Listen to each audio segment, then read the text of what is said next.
Allez, salut les biloutes, aujourd'hui on se retrouve sur le BTC face au dollar pour pas changer et on va l'analyser parce que maintenant on l'analyse de manière quotidienne sur YouTube, vous le savez. Et d'ailleurs, qu'est-ce que ça change pour le Discord qui est là actuellement, toujours à 30 € par mois. On met beaucoup plus l'accent sur les analyses des altcoins aussi, donc c'est-à-dire que vous aurez toujours BTC, Ethereum et les bourses, mais vous verrez beaucoup plus d'analyses d'altcoins sur bien sûr le Discord par rapport à ceux qui étaient déjà avant et qui savent le contenu qu'on proposait, il y a encore plus d'altcoins que ce qu'on proposait en tout cas avant. Mais non n'empêche, let's go, on va analyser ça.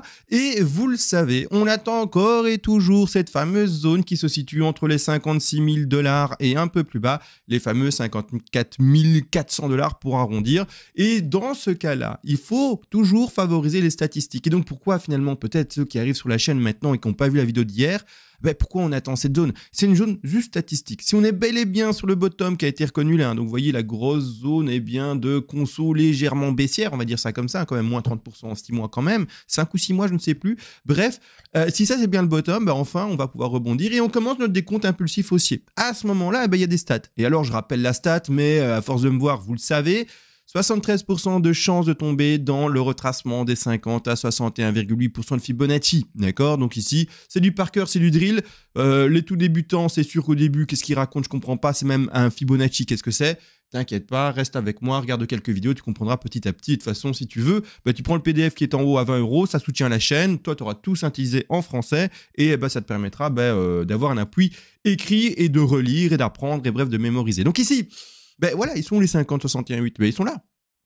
D'accord? Et donc, moi, mon rectangle est là. Est-ce que le BTC, pour le moment, avec ces mèches-là, il est tombé dedans? Regarde, je fais bien ça. Hein. Pouf, pouf, tu vois? Non, en fait, regarde ce truc-là.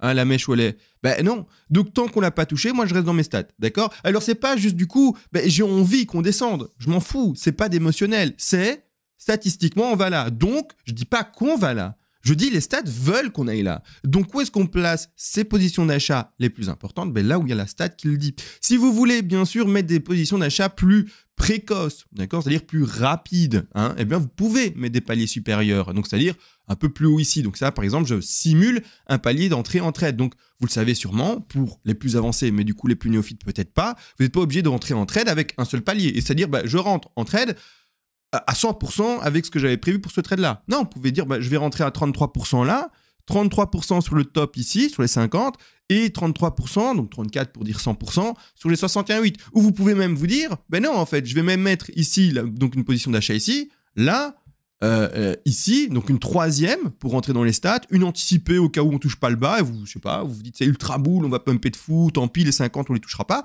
Mais vous pouvez également, si vous le désirez, mettre un quatrième palier un peu plus bas, d'accord? Parce que de toute manière, votre stop, logiquement, ça dépend du risque-reward que vous utilisez. Vous savez, en trading, on s'en fout en fait de savoir où va le cours. C'est bête, hein? Oui, il monte ou il descend, ouais, c'est sûr, ou il latéralise.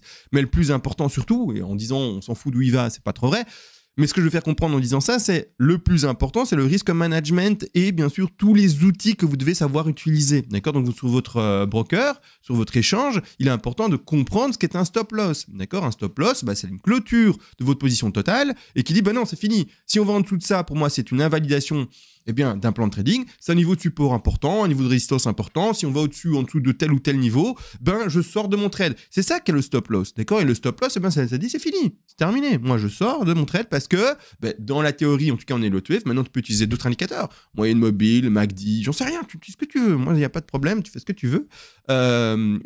Ici, l'OTF peut être un complément à d'autres indicateurs. C'est la même chose. Tu ouvres ton RSI. Boum, c'est un des indicateurs. Ça peut être pris aussi comme un indicateur. Rien ne t'empêche. En fait, on n'est pas des aficionados et on n'est pas en focus que là-dessus. On peut faire d'autres choses. Moi, bien sûr, ma chaîne est focus là-dessus parce que c'est mon objectif de vous apprendre cela. Mais après, si vous voulez apprendre d'autres indicateurs, il y a tellement d'autres chaînes d'analyse qui peuvent bien sûr vous apprendre d'autres indicateurs. Et tu combines et tu regardes les signaux que tu peux avoir. De toute manière, ce que je disais, c'est que le plus important, en fait, c'est le risk management. D'accord? Le money management. Si tu ne gères pas ces outils simples, il va y avoir un couac. Il va y avoir un problème, en fait, et tu vas être vite liquidé. Tu vas vite, en fait, avec ton capital trading, arriver à zéro. Et c'est ça, en fait, le grand problème, en fait, des débutants. Et j'ose le dire parce que, sauf si tu n'es pas au courant du chiffre, ceux qui ont Google là sous la main tout de suite, vous pouvez. Moi, je ne vais pas sortir de ma plateforme. Mais il me semble que c'est une histoire de 95% des traders qui sont perdants. D'accord? 95% des gens qui commencent à trader, à se lancer, etc., finissent perdants. D'accord? Donc, c'est-à-dire que finalement, je dis 95, c'est peut-être 90, c'est peut-être 98. Ok, je vous ai dit, j'ai pas Google sous la main. Mais du coup, c'est-à-dire que dans ces 10, 5, quelques pourcentages qui gagnent. Il y a tous les professionnels qui sont dans Wall Street, tous ces trucs-là, dans les bourses, voilà, etc. Et puis, tu as, du coup, dans ces professionnels, quelques petits individuels, quelques petits gars comme toi et moi, qui arriveront peut-être à s'en sortir, d'accord? Mais donc, il faut comprendre une chose, le trading, on ne le fait pas en se lançant comme un débilos, c'est-à-dire en se disant « Allez, trop bien, c'est facile, moi je parie à la hausse et puis basta, et je mets beaucoup trop sur cette position, je sais pas comment la calculer, etc. » par rapport au ratio, par rapport au risque du stop-loss, par rapport à la thune que je mets dedans, en fait, par rapport à mon capital total de trading. Bref, en fait, les gens font n'importe quoi. Et d'où, en fait, ce chiffre. Donc, prends le temps, c'est bête, hein. Alors, attention, la fameuse phrase du vendeur de formation qui arrive. Prends le temps de te former. Alors, je m'en fous que ça soit chez moi, que ce soit chez un autre, que ça soit avec des élotués ou pas. Juste prends le temps d'ouvrir Google et déjà lire, d'accord? Juste prends le temps de regarder des vidéos de gens qui s'y connaissent un peu et qui écoutent. T'es pas obligé de payer. Mais non n'empêche, une compétence, normalement, ça a un coût. Hein, si quelqu'un te donne des comptes. Mais les phrases de formation, ça, j'aime pas. On dirait que je vends mon truc. Non, d'accord? Je veux juste te dire, en fait, plonge pas comme quelqu'un qui croit que ça y est, quoi, d'accord? Pour nager, t'as dû apprendre. C'est ça que j'essaie d'expliquer. Apprends. Maintenant, en formation ou pas, j'ai le mauvais rôle, parce que du coup, j'en vends, c'est chiant. Mais juste apprends, en fait. Qu'est-ce que tu fais sans apprendre? Même cuisiner, t'as dû apprendre. Il y en a qui cuisinent des pâtes sans eau. J'ai vu ça dans une vidéo, c'est hallucinant, j'espère que c'est une blague. Mais même cuisiner, ton papa, ta maman, au tout début, t'as expliqué comment on faisait des pâtes, comment on faisait des œufs, comment on grillait du pain, et puis maintenant, t'as grandi, t'apprends, tu regardes des vidéos, comment on fait une sauce, etc. Parce que t'as envie d'être un peu performant, et si tu veux même être cuisinier, tu vas à l'école. D'accord? Tu vas en hôtellerie, tu vas dans une école de... je sais pas comment on appelle, je crois que c'est hôtellerie. Mais t'as des écoles de cuisine, je suppose. Là, j'y connais que dalle, je suis désolé. Mais garagiste, etc. D'accord? C'est, bien sûr, des compétences à acquérir. Et c'est pour ça qu'il y a tant de perdants. Parce que la plupart vont être perdus dedans et perdent. Hein? D'accord? C'est tout simple, d'accord? Tu n'apprends pas à écrire par la divinité. Non, tu vas à l'école, tu apprends à lire, etc. Ou tes parents t'apprennent à lire et puis à écrire. Hein, il y a bien sûr l'école, mais il y a aussi l'école à la maison, impossible. Bref, vous aurez compris, apprends. Fonce pas dedans, sinon tu vas faire partie des 95% perdants. C'est ça que je veux dire. La plupart des gens qui me regardent, si tu te lances dedans, tu vas perdre. D'accord? Donc fais attention. Donc, maintenant qu'on a parlé de tout ça, excusez-moi, je suis monté sans raison. J'ai eu l'impression de m'énerver sur quelqu'un, alors qu'en fait, c'était sans raison. Mais peut-être que le message est mieux passé comme ça, je ne sais pas.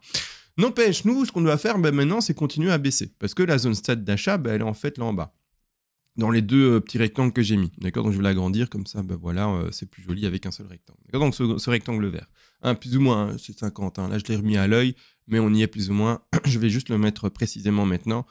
Voilà, je l'ai mis à l'œil, mais c'était pas bon. Voilà, on le met précisément, voilà, comme ça. D'accord? Donc, c'est les deux paliers d'achat, le top et le bas de ce fameux rectangle. Donc, ici, il faut descendre. Alors, moi, comme je suis dans une WXY, il me faut, bien sûr, la première A, la flat de B, donc le rebond de B, qui va chercher les 90% Fibonacci de retracement. Je remontre ça, bien sûr. Je rappelle, vous le savez, maintenant, je fais des vidéos quotidiennes. C'est-à-dire qu'il y aura, pour ceux qui regardent tous les jours, peut-être un peu de répétition. Quand le cours ne bouge pas trop, il n'y a pas grand-chose à dire. Je répète peut-être. Quand il y aura une volatilité de fou malade, là, chaque fois, ce sera des nouvelles vagues.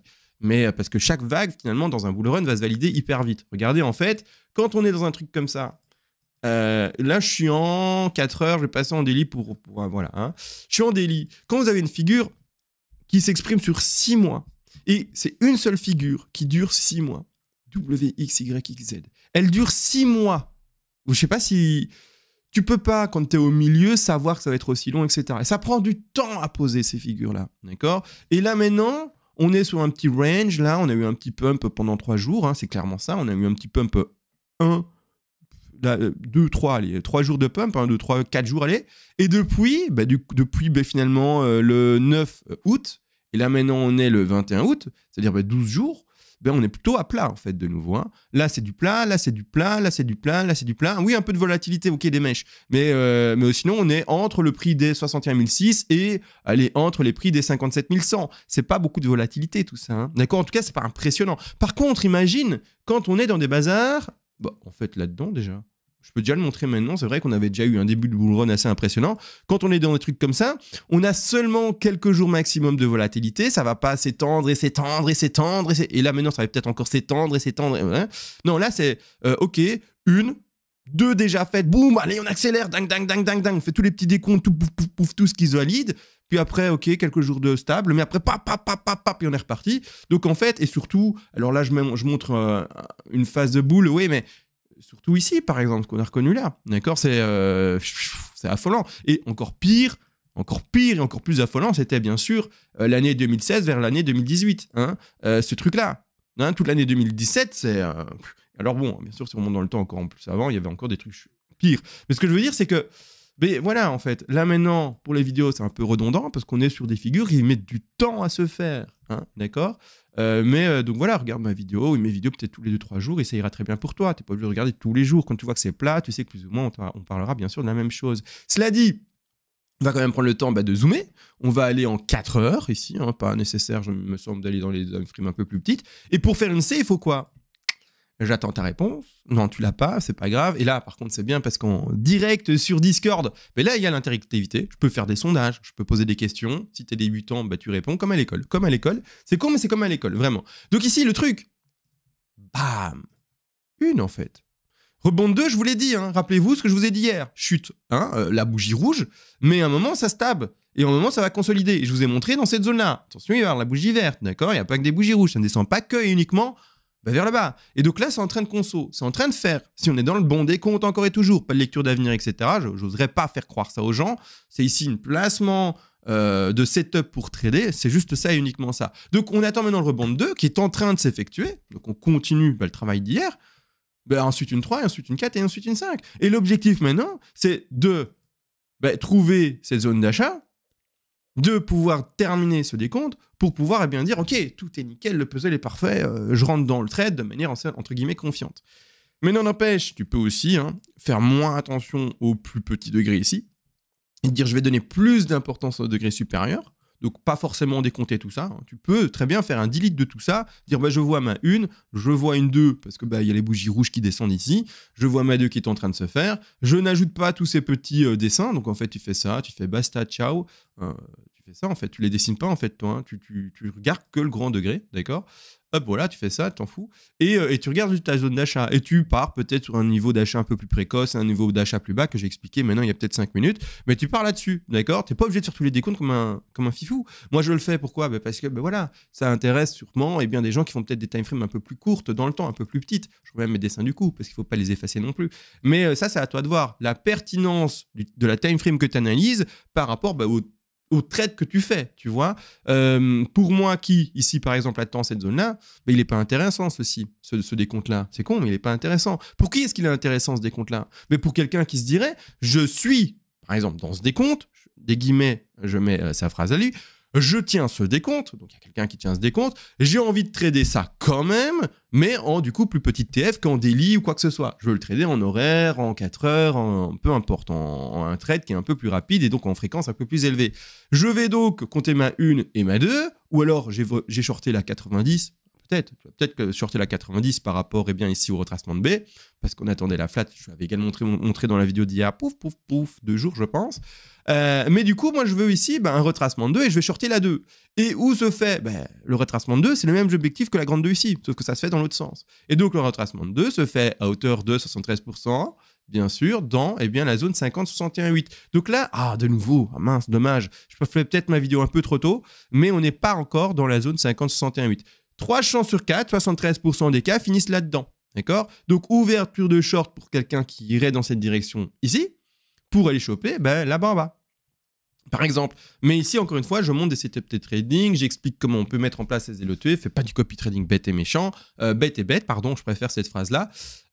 Tout simplement, d'accord? Tu dois être capable de faire tout par toi-même sans même me regarder ou sans même regarder d'autres influenceurs, entre guillemets influenceurs, en tout cas gens qui te montrent des indicateurs et des choses comme ça. J'aime pas le mot influenceur, j'ai l'impression qu'on vend des vêtements ici ou qu'on vend des produits solaires.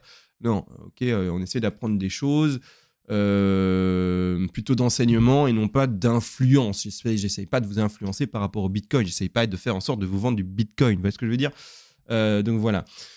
Donc, voilà, j'attends mes 5 vagues. Donc pour le moment, encore un petit rebond, donc une continuité de la hausse dans la zone des 50-61-8. Là, je m'attendrai normalement à une petite résistance pour pouvoir continuer à chuter. Bien sûr, on n'est pas dans une lecture d'avenir et j'ose dire les termes. Ce truc va peut-être pumper de fou de malade, d'accord? Et du coup, ceux qui auraient exclusivement attendu cette zone-là pour acheter, en trading, pas d'investissement. Ok, l'investissement c'est autre chose. Tu fais un bon vieux DCA, Dollar Cost Average, et tu achètes un tout petit peu tous les mois par exemple, et tu rentres petit à petit sans faire attention à quoi que ce soit. Ça, c'est de l'investissement le plus simple, le plus basique, mais c'est étonnamment le meilleur, d'accord? Ceux qui s'y risquent à d'autres, ils ont un risque-reward, donc autre stratégie pour entrer en investissement, ils ont un risque-reward qui sera différent, probablement avec un risque plus élevé, donc du reward potentiellement plus élevé, mais également plus de chances, puisque le risque est plus grand, de louper leur coup. Donc, essaye pas de faire le plus malin par rapport au cours. Rentre, clairement, je parle à qui? Aux débutants. Si tu es avancé et que tu veux accepter ce risque, tu peux le faire. D'accord? Donc, je parle encore aux débutants. C'est important de considérer avec la sagesse que tu peux avoir si tu es débutant ou pas. D'accord? Si tu es débutant et que tu te prends pour un pro, c'est qu'il te manque de sagesse. D'accord? C'est pas être con de comprendre et de savoir qu'on est encore en train d'apprendre. Au contraire, c'est une preuve d'intelligence de savoir qu'il faut encore apprendre et pouvoir s'auto-évaluer et se dire « Ok, je suis débutant, donc j'écoute. Quelle est la meilleure stratégie pour un débutant ?» Quand je serai d'ici 4, 5 ans, 6 ans, 7 ans, que j'aurai appris plein de choses, que je ne serai plus débutant, là, ok, et que j'ai une meilleure appréhension du risque-reward, etc., que tout va mieux, ok, tu fais ce que tu veux, tu seras plus avancé. Mais donc, c'est une réelle capacité de pouvoir s'auto-évaluer. Beaucoup trop se disent « ça y est, je gère le game, je suis un pro ». Bordel, enfin, excuse-moi, mais bonhomme, t'es dans le game depuis 6 mois, 1 an, qu'est-ce que tu gères? Tu gères que dalle, mais que dalle, d'accord? Faut le savoir. Mais s'auto-évaluer, voilà. Et moi-même, vas-y, CMA et auto-évalue-toi. En HelloTF, je suis bon. Voilà. Je me considère pas comme le meilleur en HelloTF, je pense être bon. Je pense vraiment gérer quand même un peu. Mais non, je considère toujours être en apprentissage. Toujours. Je relis souvent les bouquins qui sont de référence en anglais. Je pose des questions. Quand il y a des interrogations, je me dis tiens, c'est vrai, c'est bizarre, etc. J'essaie de comprendre. Mince, j'allais faire une course à pied, les gars, avec ma petite Phoenix ici. Vous le voyez, je suis prêt à partir. Mon pote vient de sonner. Je vais lui ouvrir. Je vous fais des bisous. On se retrouve, désolé, je dois aller courir. Mon pote est